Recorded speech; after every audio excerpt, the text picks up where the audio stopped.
Pero siyempre, may return traffic din yan. From India din, going all the way to Southeast Asia. So sa panahon na ito,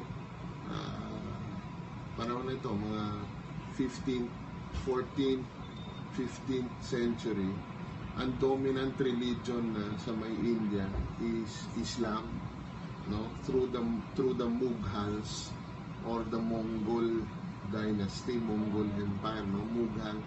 So ganyan din, galing din sa may Gujarat, yung mga Gujarati traders, magdadala yan ng mga Indian goods, trade nila dito sa Southeast Asia. Siyempre dala-dala nila yung religion nila. Co-convert nila yung mga Malaysians at Indonesians to Islam.